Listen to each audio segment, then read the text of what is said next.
Good afternoon, Madam Chair, Madam Vice Chair, delegates, Delegate Morgan. Thank you all so much for your time. I'm an epidemiologist, I'm a mother, and I do thank you for your patience listening to all of us today. And thank you, Andre. I am a mother of 2 young men, close to Andre's age. I'm here as an independent epidemiologist. I'm actually a Virginia resident, but I was on my way home from a hockey tournament. So I wanted to come here and testify in support of this bill because it is so important that we begin the process of intentional vaccine choices and not reflexive policies that are driven by fear. As an epidemiologist and a person who has studied the immune system and immunology for many years, we're in a very different place than we were. I do understand the initial early days of fear. We're no longer in that place. We are currently in a place where we can trust the resiliency of the immune system, and particularly for these young people, we're in a place where we absolutely cannot be causing them more harm than good by mandating vaccines for them. I've submitted written testimony to you. You can look at it in detail. But we are also in a place today where we understand that the immunity acquired through prior infection offers 90% protection against severe illness and hospitalization. I know we would all care about that as parents sending our children away to university. Prior infection, which 96% of your citizens in Maryland have, provides that protection, 90% against hospitalization. The bivalent booster, CDC's own data from February 24th, 51% at best over 2 months, waning to 31%. So we're in a very different place now, and I encourage you to look upon this bill with favor. Thank you so much for your time. Thank you. Dr. Crook. Not doctor. Oh, I'm sorry. Master's degree. Okay. We bumped up into each other out in the hallway. You were talking about the reverse hockey stick of effect of the virus, and as there was very little negative side effects when the virus first came out because we're predominantly giving that to older people. But as we gave it to younger people, you're talking about the reversion of that. Could you elaborate on that for If I could very briefly, I mentioned that I am a hockey mom, so I see a lot of hockey sticks in my mind when I'm thinking about metaphors to explain things. I do apologize, but this one is apt.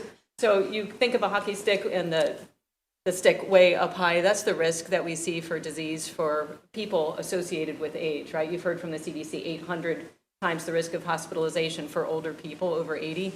Well, at the bottom of that risk curve, between the toe, premature infants do have some risk for COVID, as they do with any respiratory infection. Then we get down to the heel of the stick and then back up to about here. So that's from about 6 months of age through, 20s to 30s is around here. Straight up from there is older people. So I think when you're thinking about vaccine-related decisions or any medical decision, you need to think about risk stratification, right? And if you take that hockey stick and you flip it over, so now you have the heel and the toe up here, and you have the disease risk here, this is the vaccine risk up here. So unfortunately, the vaccine-associated risks are highest among the people who are at least risk of disease, okay? So it creates an inversion where you have anywhere between 3 to 5 times the risk from vaccine as you do from disease. And I did crunch the numbers for you while I was waiting. This is not just me interpreting the data. Study after study after study is coming out talking about this. Every study that I look at, every comparison is around 3 to 5 times. You do have to be careful with denominators. We have to be careful to make sure that everybody who's had an infection, not just those with a positive test, are included in the denominators. So when you hear CDC talking about this data, you will hear something slightly different. It's because they recognize themselves that we're only capturing about 1/4 of all cases with a positive test. There are at least 4 times as many total infections. So I hope that answers that question. That's for myocarditis specifically because that's been my area of expertise. I have 2 teenage boys, so I've been laser focused on that. But generally speaking, we are causing more harm than good with vaccines at this point in a young population because of that inversion. And I have published peer-reviewed publications. If you're curious for more detail, please look up myself and Kevin Bardosh. We just published in the Journal of Medical Ethics along with a team, including 2 Maryland professionals. Stefan Baral would be a wonderful addition to your committee to talk about these things. He's exceptional. And Marty McCary is in Virginia advising Governor Youngkin. If you're concerned about the repercussions of moving to a place where there are no mandates, I encourage you to reach out and talk about it with them. Thank you. Thank you. Delegate Chisholm. Thank you, Madam Chair. And my question is for Ms. Krog as well, since you're an epidemiologist. So if we were to think, and I know you mentioned natural immunity, and to be honest with you, I know it was controversial. I even had a Republican colleague make fun of me because I said George Washington saved valid Valley Forge with natural immunity. Based on some of the figures that you just gave, would that age group of, let's say, 25 and younger be far better with natural immunity going further the rest of their life than have taken the risk of the vaccine if they have no other comorbidities? So you're asking about a healthy person. And really, I guess what I would say as an epidemiologist is that decision really should be something that the young person could take to their clinician and speak about. And we also have to think about longitudinally. We're now 3 years into the pandemic.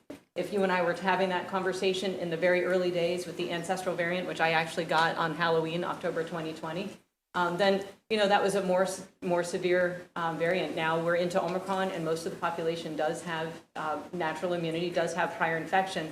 We're in a very different place. The reason natural immunity works, and it's not controversial, the reason it works is because it provides something that vaccination just simply can't. I happen to be pro-vaccine and pro-choice. I actually recommend the vaccine for my parents.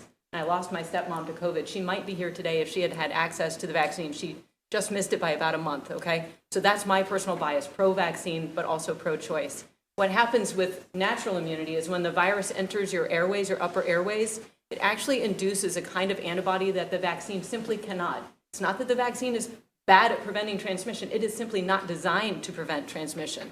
But it can very transiently, if you happen to bump into COVID within the 2 months that you were just vaccinated, it can pull these antibodies through into your mucosa, lining your airways, and then you do have a boost in antibodies, but it's extremely transient. And again, it's not designed to do that. It simply provides systemic protection, antibodies throughout the body in your blood, which does prevent severe disease in your heart and lungs. But acquiring the virus, going through natural immunity, yes, it does have some risk, but once you've gone through that, it provides that mucosal immunity with what's called secretory IgA. It's a special kind of IgA that the vaccine simply can't. So it's not like this mythological, political, weird thing. It's an actual thing. And we do see that carried out in the data. We do see that people who have natural immunity have the memory B cells, the T cells that you get from the vaccine, but they also have that airway lining, okay? So that's an additional layer of defense that the vaccine just could never do. But once you do get infected, you have that, right? I hope that answers the question, and I didn't bore you. Thank you. I love this, so please bring me back sometime. Thank you very much. Seeing no further questions, I do have one question, and that is, you all signed up favorable with amendment. I'm assuming the amendment you're speaking to is the inclusion of the colleges and college students. Is that right? All right. Okay. Great. Just wanted to make sure. Thank you all for your patience and for sticking with us. Thank you so much for your time.